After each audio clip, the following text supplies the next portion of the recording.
오늘은 감사의 제사를 드리자 그런 제목 가지고 하나님 말씀을 듣겠습니다. 이번 달은 추수감사절도 있고 또 가을이라 풍요로운 그러한 계절을 지나면서 감사의 말씀으로 한 달을 지내도록 하겠습니다.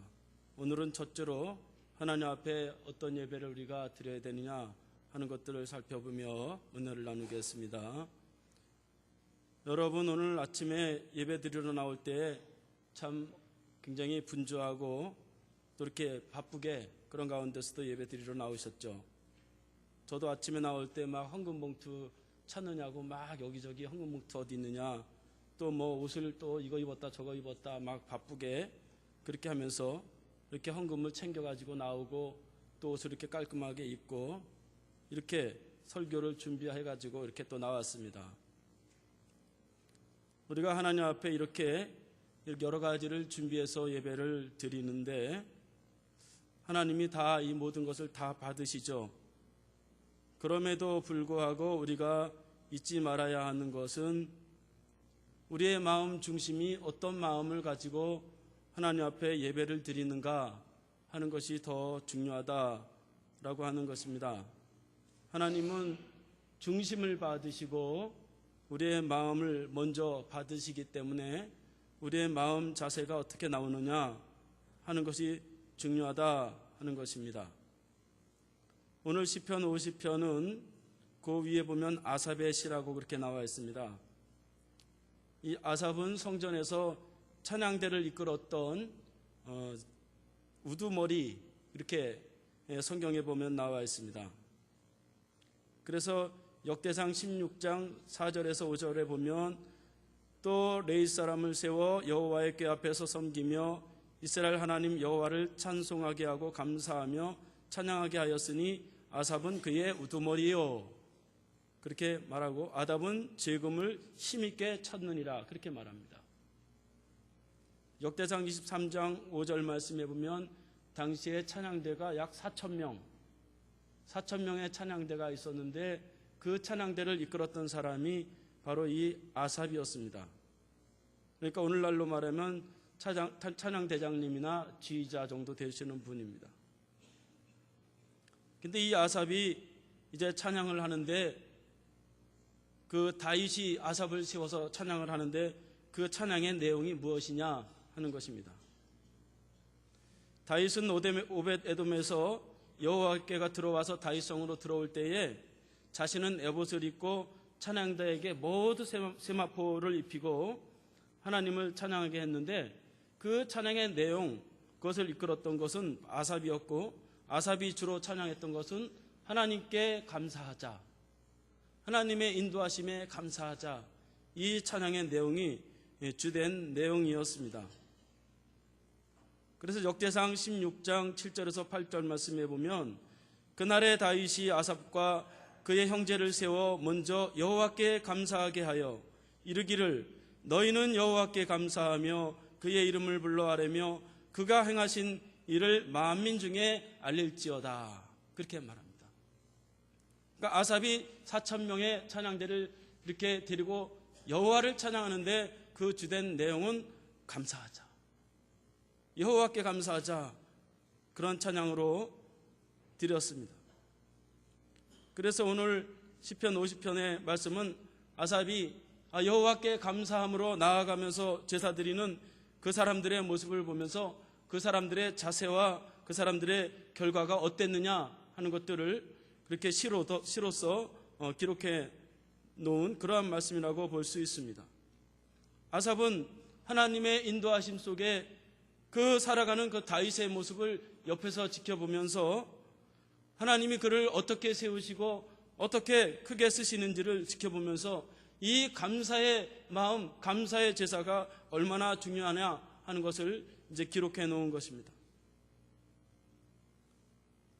하나님은 언제나 우리가 하나님 앞에 나아갈 때에 감사한 제사를 드리기를 원하십니다. 오늘도 변함없이 우리에게 찾으시는 것은 우리의 중심이 감사로 충만해지는 그러한 예배를 하나님이 찾으십니다. 하나님은 감사의 예배를 받으시고 축복하시고 다윗에게 그랬듯이 감사의 예배를 드리는 것을 기쁘게 받으십니다.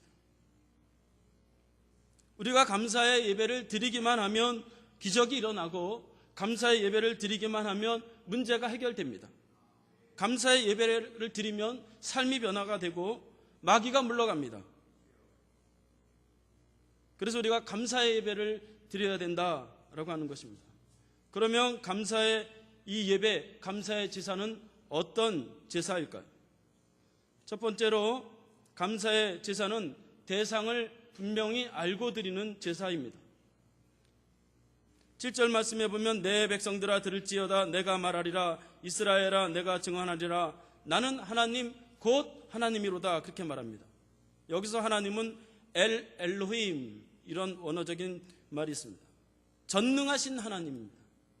모든 것을 하시는 하나님이십니다. 못할 것이 없는 하나님이십니다. 그 하나님이 과거에도 모든 것을 주셨고 지금도 주시고 있고 미래에도 주실 것이다 라고 하는 그 대상을 분명하게 할 때에 우리가 하나님 앞에 이 감사의 이 예배를 드릴 수 있다라고 하는 것입니다. 그것을 할 때 우리에게 은혜가 있고 우리에게 축복이 되는 것입니다. 이스라엘 백성들이 하나님 앞에 그렇게 복을 누릴 수 있게 된 것은 그들은 모두 전능하신 하나님 때문이었습니다. 그들이 수요가 많아서도 아니고 그들이 힘이 있어서도 아니었습니다. 그들을 세우시고 그들을 인도하시고 복을 주신 것은 오직 하나님의 은혜였습니다. 하나님이 선택하시고 하나님이 인도해 주셔서 그렇게 이끌어 주셔서 그 복을 누리게 된 것입니다. 그래서 아삽은 그 하나님께 감사하면서 제사를 드려라 그렇게 말씀하는 것입니다. 여러분, 천박한 종교일수록 대상에 대한 이해나 대상을 잘 모르고 드리는 그러한 제사를 많이 드립니다. 수능 때가 되면 산에 가서 나무에다가 뭘 붙여놓고 막 빌고 바위에다 대고 빌고 뭘 만들어 놓고 돌을 만들어 놓고 막 빕니다. 그런 사람들이 수만 명이 그렇게 합니다. 누구에게 비는 거예요? 그들은 별거 없습니다. 하나님도 좋고 예수님도 좋고 신령님도 좋고 부처님도 좋으니까 아무나 좋으니까 수능 대박 나게 해달라 그거밖에 없습니다. 대상이 분명하지 않아요. 최소한 제사를 드린다 뭔가 원하는 게 있다면 대상을 분명하게 해야 되지 않겠어요? 우리가 하나님 앞에 제사를 드리는 것 그것은 전능하신 하나님이 우리를 반드시 복되게 하신다라고 하는 그러한 확신을 가지고 그 대상을 분명하게 하면서 우리가 예배를 드릴 때에 하나님 우리를 축복하시고 인도하십니다. 하나님만이 창조주십니다. 하나님만이 통치자시고 전능자시고 우리를 인도해 주시는 분이십니다. 이런 확신을 가지고 우리가 예배를 드릴 때에 우리의 삶은 변화됩니다. 우리는 믿음을 지키고 하나님 우리를 축복하시는 그러한 은혜를 우리가 경험할 수 있습니다. 두 번째로 감사해야 하는 그 이유는 그 모든 것을 주시기 때문입니다. 왜 하나님 앞에 감사의 제사를 드려야 되느냐? 우리가 누리는 모든 것이 다 하나님께로부터 왔기 때문입니다. 그래서 오늘 말씀해 보면 8절에서 13절까지 말씀해 보면 나는 내 재물 때문에 너를 책망하지 아니하리니 내 번제가 항상 내 앞에 있음이로다. 내가 내 집의 수수나 내 우리에서 수념소를 가져가지 아니하겠다라고 말하고 있습니다. 하나님은 재물을 드리는 데 있어서 재물이 크다고 흡족해야 하지 않고 재물이 작다고 책망하지 않겠다는 것이, 내가 수소를 가져가지 않고 수념소를 너에게서 가져간 적이 있느냐 하는 것입니다. 많은 제사를 드렸지만 그것은 다 제사장이 먹고 다 사람들이 먹었습니다. 화목제를 드리면 모든 사람들이 그 재물 가지고 도로 다 가져와서 먹었습니다. 그 번제가 항상 있었지만 하나님은 한 번도 그거를 가져가지 않았으니 다 너희가 먹지 않았느냐. 하나님 그렇게 말씀하시는 것입니다. 그리고 10절에서 13절 말씀에 보면 이는 살림의 짐승들과 무산의 가축이 다 내 것이며 산들의 모든 새도 내가 하는 것이며 들의 짐승도 내 것임이라 그렇게 말하고 있습니다. 다 하나님 것이란 말이죠. 하나님이 주셔서 그들이 누릴 수 있었고 하나님이 주셔서 그렇게 복된 백성이 될 수 있었습니다. 하나님이 받으시는 것은 숫소가 아니고 재물이 아니었어요. 하나님이 받으시는 것은 그저 그 마음만 받으신 것이었어요. 그리고 도로 가져가는 거예요, 사람이. 여러분, 오늘날도 우리가 하나님 앞에 예물을 드리지만 하나님이 헌금을 쓰시는 거 아니죠. 우리가 다 쓰죠. 그러나 하나님이 받으시는 것은 그 예물을 드릴 때 그 마음을 받으시는 것입니다. 우리가 부모님을 찾아갈 때 부모님을 잘 섬긴다고 소고기를 사가지고 이렇게 갖다가 드리면 이 어머니는 그걸 밤새도록 그걸 양념을 해서 다시 고기를 재워서 우리가 돌아올 때 다시 재워서 줍니다. 감사한 마음만 있으면 부모님은 만족하는 거죠. 그저 부모님 은혜를 알고 있다는 것만 알아도 부모님은 고기 안 먹어도 배부른 거예요. 하나님을 섬기는 것도 우리가 하나님 앞에 감사한 마음을 가지고 나아갈 때에 하나님은 이 예배를 받으시고 우리를 축복하십니다. 하나님은 부족한 것이 없는 분이십니다. 우리가 무엇을 채워서 우리가 도와주어서 하나님을 우리가 이렇게 해주는 것이 아닙니다.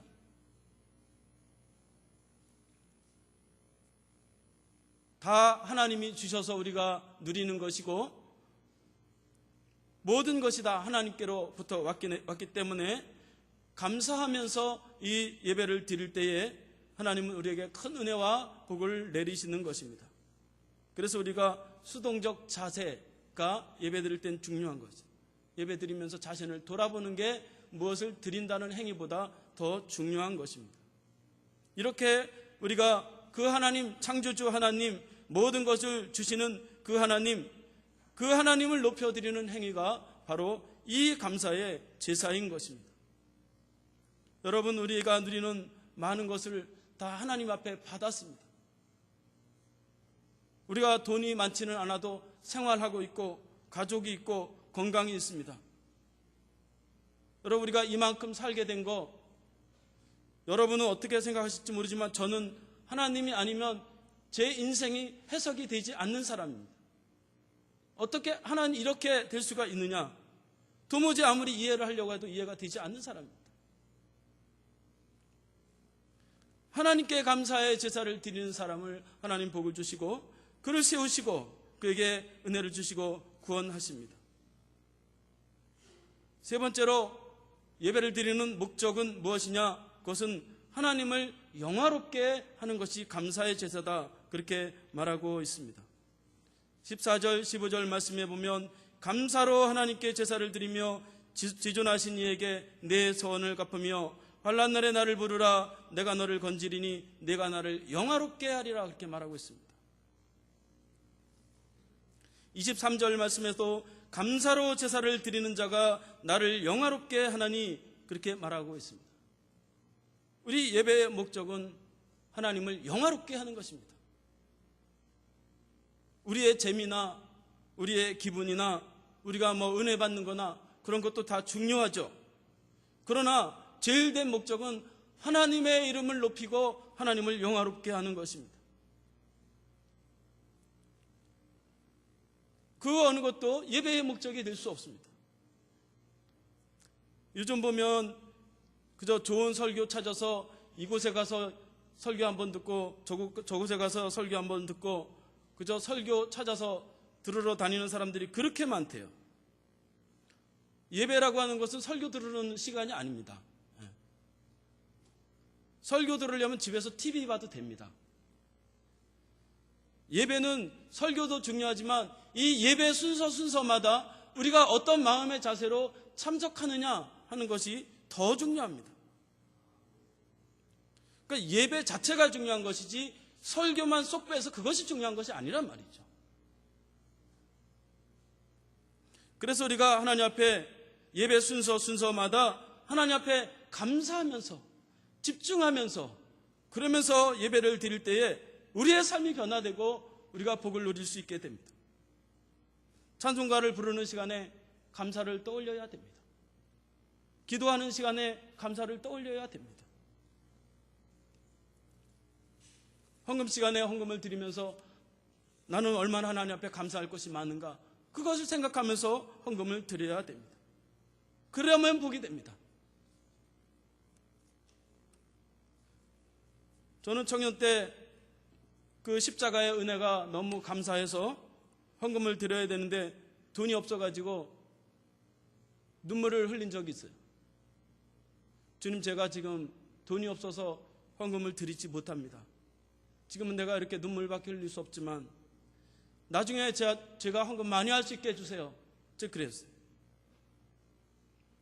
지금은 그렇게 많이 하지 못해도 보통 사람들만큼은 제가 헌금을 합니다.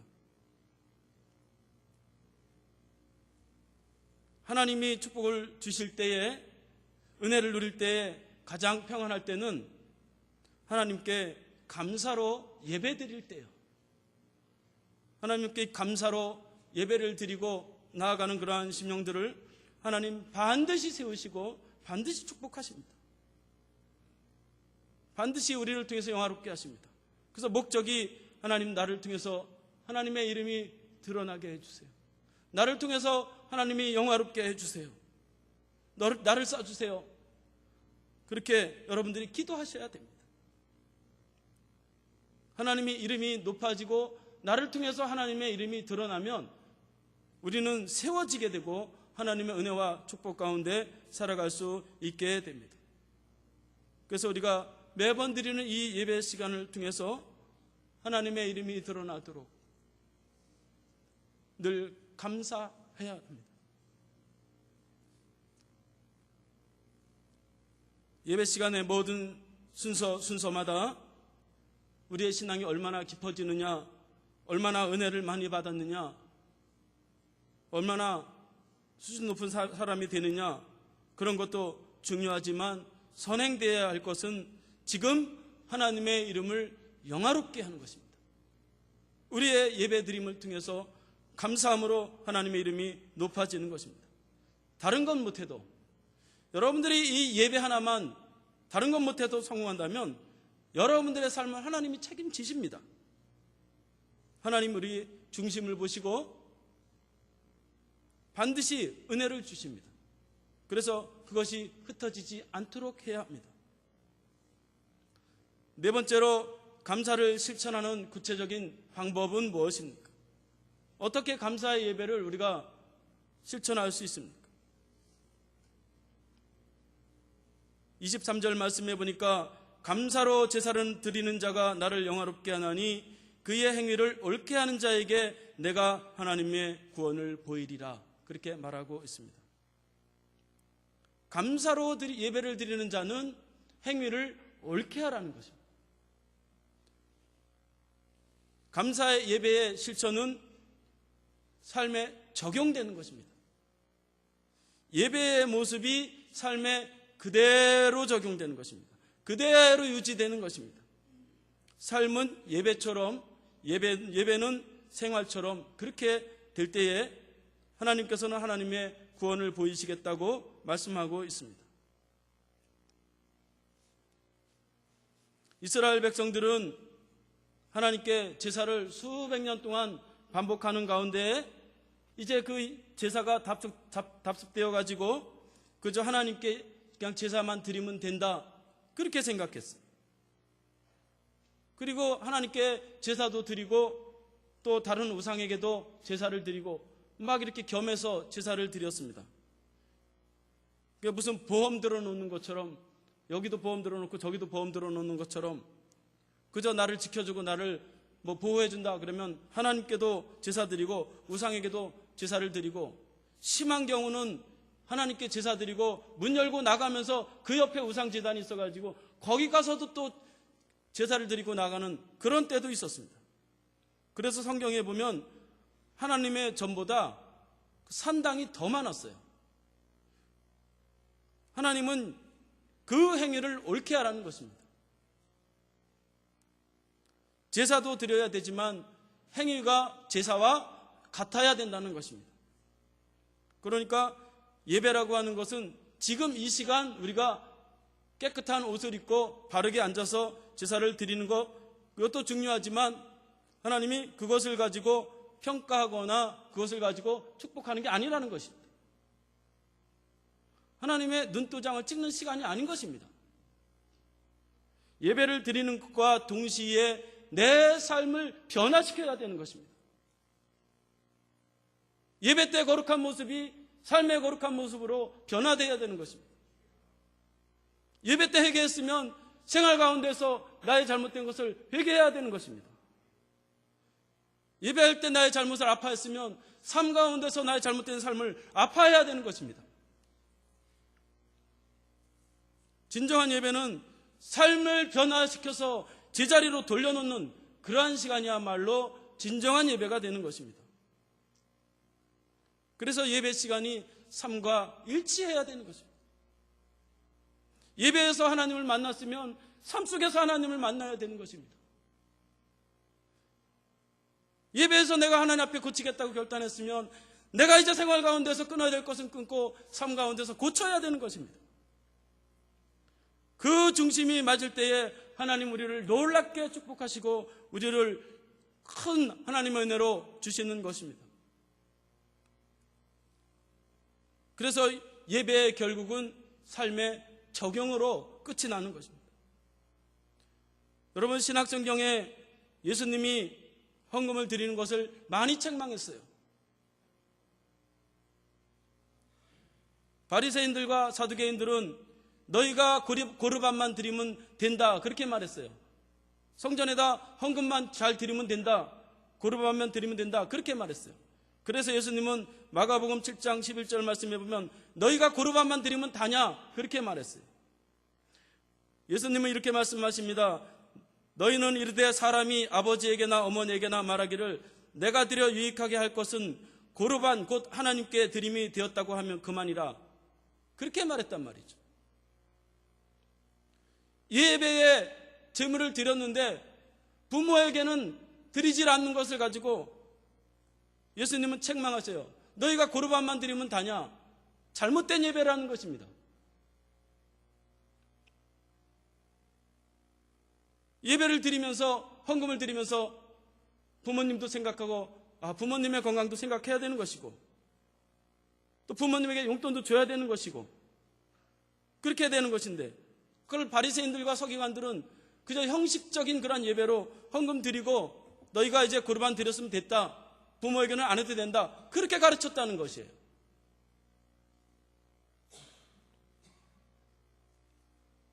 여러분, 왜 우리가 예배 시간이 왜 이렇게 힘들 때가 있습니까? 그건 예배만큼 삶을 안 바꾸기 때문이에요. 왜 우리 삶에 축복이 없고 왜 우리 삶에 하나님의 살아계심이 왜 나타나지 않고 드러나지 않을까요? 그것은 우리가 예배 드리면서 하나님께 기대하지 않기 때문이에요. 그저 형식적으로 드리기 때문이에요. 예배를 드리면서 나를 고쳐주세요, 나를 바꿔주세요 그러면서 예배를 드려야 삶이 바뀌어지는데 삶은 따로 예배 따로이기 때문에 그렇습니다. 저는 제가 지금 기가 많이 죽었지만 제가 청년들 지도할 때 굉장히 혼냈어요. 우리 학생들 예배 드리는 거 보면 제가 여기 와서 놀란 거는 우리 학생들이 예배 드리는 자세가 굉장히 좋아요. 그래서 제가 어떻게 우리 선한이웃교회 학생들은 이렇게 예배를 잘 드릴까 제가 생각을 해봤어요. 생각을 해봤더니 자리가 좋아요. 자리가 그냥 접이식 책상이 좋은 것 같아요. 접이식 책상이니까 이 엎드릴 자리가 없어요. 그리고 기댈 자리가 없어요. 그러니까 애들이 예배 시작해서부터 끝날 때까지 한 번도 움직이는 애들이 없고 그런 애들을 본 적이 없어요. 제가 15년을 제가 학생회를 했는데 그런 애들 본 적이 없어요. 그러니까 예배는 진짜 편한 것만 좋은 건 아닌 것 같아요. 어떤 애들은 예배 드리면서 엎드립니다.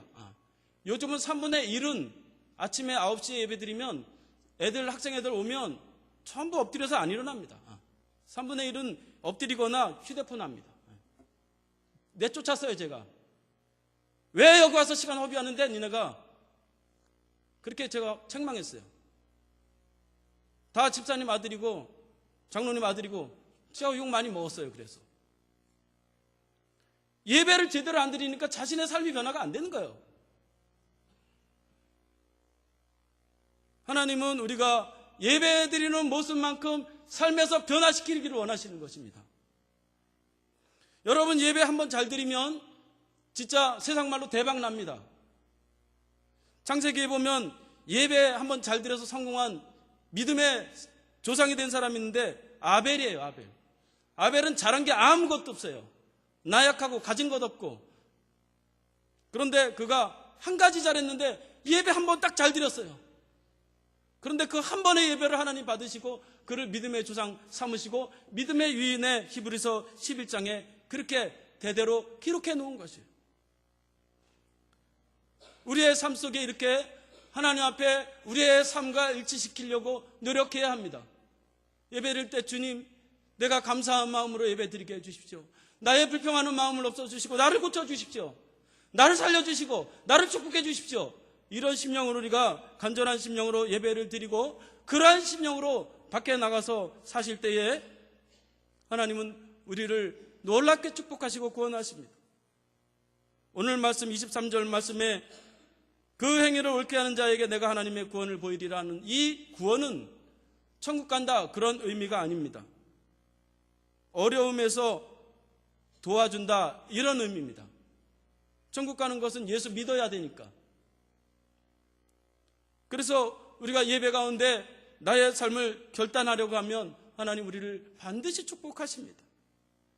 예배에 순종이 있습니다. 예배에 충성이 있고 예배에는 겸손이 있습니다. 예배에는 섬김이 있고 우리가 참는 일도 있습니다. 이것이 부부의 모습이어야 되고 이것이 가정의 모습이어야 되고 이것이 생활의 모습이어야 됩니다. 이 예배가 그대로 삶 속에 연속적으로 이어질 때에 하나님 반드시 축복하십니다. 그래서 바울은 고린도전서 3장 16절에 너희는 너희가 하나님의 성전인 것과 하나님의 성령이 너희 안에 거하시는 것을 알지 못하느냐? 누구든지 하나님의 성전을 더럽히면 하나님이 그 사람을 멸하시리라. 하나님의 성전은 거룩하니 너희도 그러하니라. 그렇게 말하고 있습니다. 우리는 걸어다니는 그 자체가 예배예요. 무슨 일이 막혔으면 거기서 예배 드려야 됩니다. 거기서 하나님을 불러야 됩니다. 주님 이 길을 열어주십시오. 그렇게 기도해야 됩니다. 그럼 열립니다. 힘들고 걱정스러울 때 그 자리에서 하나님 앞에 기도하고 하나님 나를 살려주시고 내 길을 열어주십시오. 그렇게 감사하면서 하나님께 나아갈 때 우리의 심령 속에 놀라운 하나님의 은혜와 평강을 주시는 것입니다. 그래서 그렇게 기도하는 자에게 23절 말씀해 보면 그 행위를 옳게 하는 자에게 내가 구원을 보이리라 그렇게 말씀하시는 것입니다. 죄로부터 구원이 아니라 모든 어려운 문제 가운데서 해결해 주겠다, 구원해 주겠다, 도와주겠다 그렇게 말씀하시는 것입니다. 여러분, 우리가 이렇게 하나님 앞에 예배 드릴 때마다 우리가 감사의 목록을 가지고 하나님 앞에 예배 드려야 됩니다. 불평하면 불통이고 하나님 앞에 감사하면 하나님 앞에 도움을 얻게 됩니다. 어떤 남편이 그렇게 바람피는 남편이 있었대요. 매일 술 먹고. 근데 그 아내 되는 집사님이 그거를 처음에는 불평하고 그러니까 그 사는 게 말이 아니더래요. 근데 예배 드리면서 늘 감사했대요. 저것이 저렇게 바람을 펴도 죽지 않고 살아있으니 감사하다. 그 집에 또 시간 맞춰서 들어오니까 감사하다. 그리고 생활비 또 그나마 주니 감사하다. 이건 어떤 장로님의 고백이에요. 그랬더니 몇 년 후에 돌아오더라는 거예요. 때가 되니까 남편이 돌아오더라는 거예요. 돌아와서 교회 와서 집사가 되고 장로님이 됐다는 거예요. 이런 고백은 우리나라에 수도 없습니다. 하나님 앞에 감사하면 우리의 삶은 변화되고 하나님은 우리를 구원하십니다. 스펄전 목사님은 하나님께 감사하는 자의 축복에 대해서 이렇게 말합니다. 하나님은 촛불을 보고 감사하는 자에게 별빛을 주시고, 별빛을 보고 감사하는 자에게 달빛을 주시고, 달빛을 보고 감사하는 자에게 햇빛을 주시고, 햇빛을 보고 감사할 줄 아는 자에게 천국의 빛을 보여주신다. 그렇게 말했습니다. 우리가 지금 하나님께 드리는 이 예배 가운데 감사를 생각하면서 예배를 드리는 그러한 예배가 될 때에 우리는 반드시 하나님 앞에 큰 은혜와 복을 누리게 됩니다. 새신자들을 제가 가끔 이렇게 만나보면 새신자들도 두 가지 분류로 딱 나누어져요. 오자마자 목사님 설교가 어떻다 저떻다, 교회는 뭐 지저분하다 어떻다, 뭐 이제 그렇게 오자마자 첫날부터 그러는 사람이 있고, 어떤 사람은 그저 감사한 얘기, 좋은 얘기를 하는 사람들이 있어요. 근데 그 결과는 확실하게 달라요. 우리가 하나님 앞에 나아갈 때마다 항상 감사를 생각해야 합니다. 가정에서나 교회에서나 모든 인간관계 속에서 하나님 앞에 감사를 생각하며 나아갈 때에 하나님은 다윗을 축복하시고 세워주셨듯이 저와 여러분들을 하나님의 크신 은혜와 복으로 세워주실 것을 믿습니다. 기도하겠습니다.